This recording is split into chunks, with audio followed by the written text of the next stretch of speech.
The current White House finds itself in an increasingly difficult position as Epstein case survivors have coordinated a public message during one of America's most watched television events. Their Super Bowl advertisement marks a turning point. Victims who were previously isolated have now unified with a singular demand. For years, they kept us separated, one survivor states in the commercial. Now we're united. We're here together, standing as one. This young woman has a right to know what happened. Every one of us has that same right. We all deserve answers. The Department of Justice leadership has publicly indicated no further document releases are planned.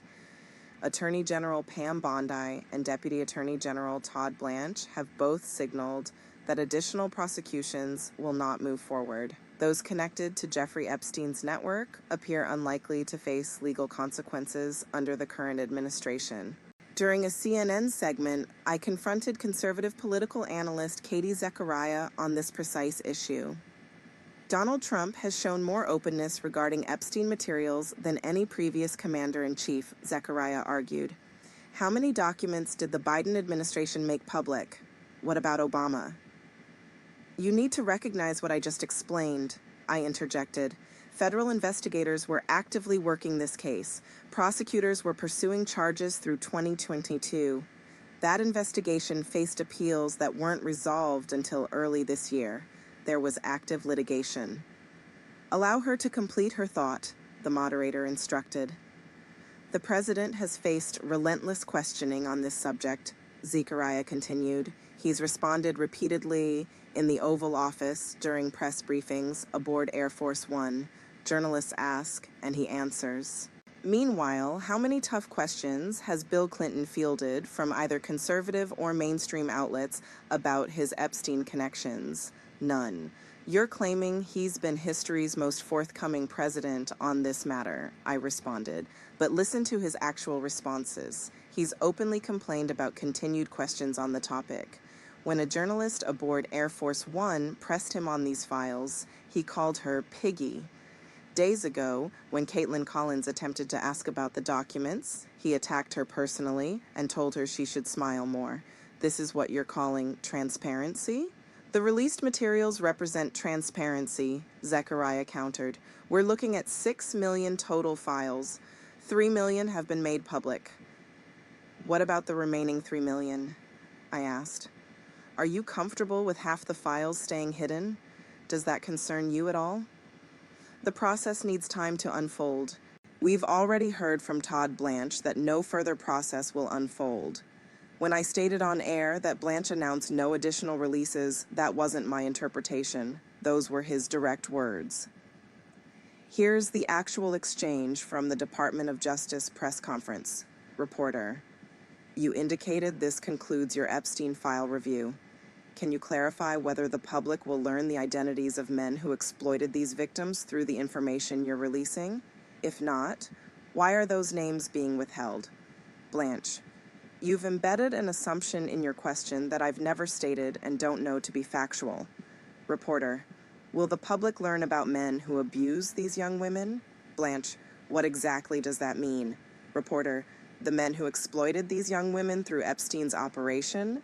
Blanche, we stated our position in July and nothing has changed. If the Department of Justice possessed information about men who committed these crimes, we would prosecute them.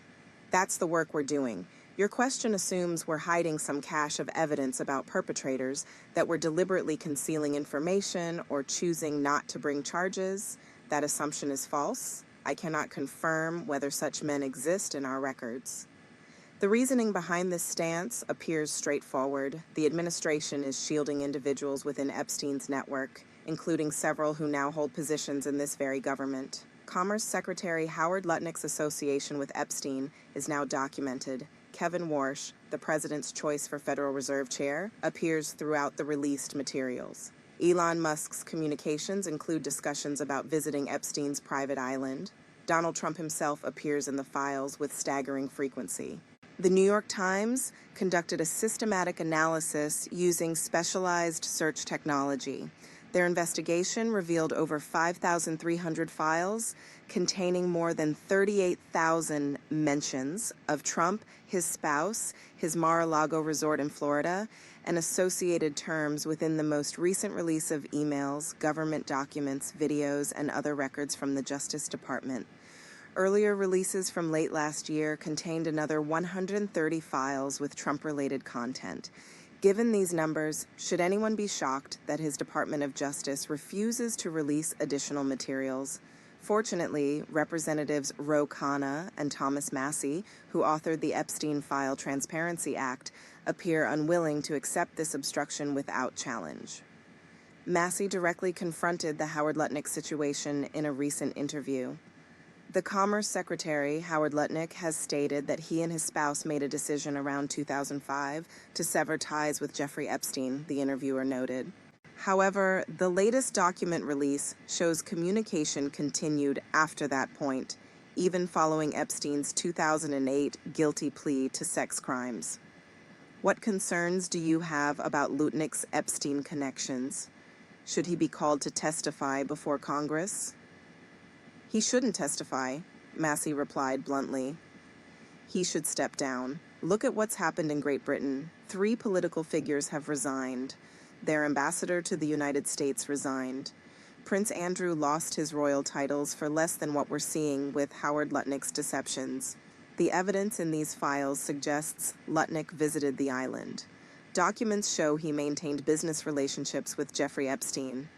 This continued years after Epstein's conviction. A light sentence, yes, but still a conviction for sexual offenses. Lutnick has serious questions to answer. Frankly, he should simplify matters for the president and resign. If this were Britain, he'd already be gone. For the record, the interviewer added, the Commerce Department maintains that Lutnick had minimal contact with Epstein, always in his wife's presence, and has never faced accusations of misconduct. That statement pales compared to what Massie has threatened if document releases stall. I'm prepared to take that action if the victims request it, Massie declared. They believe forcing the DOJ to release these names represents their best path to justice. I've already read one name publicly during a committee hearing with the FBI director present, Jess Staley. Whether he's guilty remains to be determined, but victims' attorneys tell me he's been accused. Other names exist. I don't currently possess them, but if victims provide those names to me, I have indicated my willingness to make them public. Still, the optimal approach is compelling the DOJ to release those names from the 302 interview forms. Translation: if the Justice Department won't identify the accomplices, Thomas Massie will do it himself. Either way, the Department of Justice won't get the smooth suppression of information they were counting on. While survivor advocacy deserves recognition, the fact they're forced into this position is disgraceful. Remember the promises made when this administration took office. We heard commitments about releasing these files from Kash Patel, from Pam Bondi, from Dan Bongino, from J.D. Vance, from Donald Trump himself. Now these same individuals who pledged transparency are actively blocking it. Even some Trump voters and supporters are taking notice. The frustration is building. They are deliberately, proactively shielding pedophiles, one supporter stated. They're protecting these criminals by redacting abuser names. Everyone needs to understand this clearly. The White House is protecting pedophiles. You're hearing this correctly. That's exactly what they're doing. I suspect this gets worse, another commented. I don't have inside information confirming that. It's just my belief that situations like this tend to deteriorate.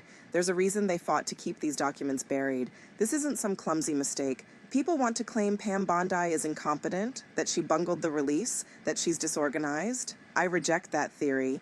I think she's executing her actual assignment, keeping information from the public. The incompetence narrative suggests she's got papers scattered across her desk and can't tell which file is which, like some Three Stooges routine.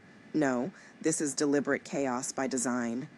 The Epstein files are a hoax, bro, someone else sarcastically remarked. The whole Epstein thing is manufactured? I don't even comprehend the logic. This should be the simplest political win imaginable. Just release everything. But it isn't simple, another voice countered. Let me be absolutely clear. I'm not endorsing anything here. But if you have relationships with extraordinarily wealthy individuals who would be devastated by these revelations, this becomes the ultimate political landmine. I don't know the specific numbers. I don't know the names. But I've heard things, and if those things are accurate, you're dealing with some of the planet's most powerful people, some of the wealthiest individuals on Earth.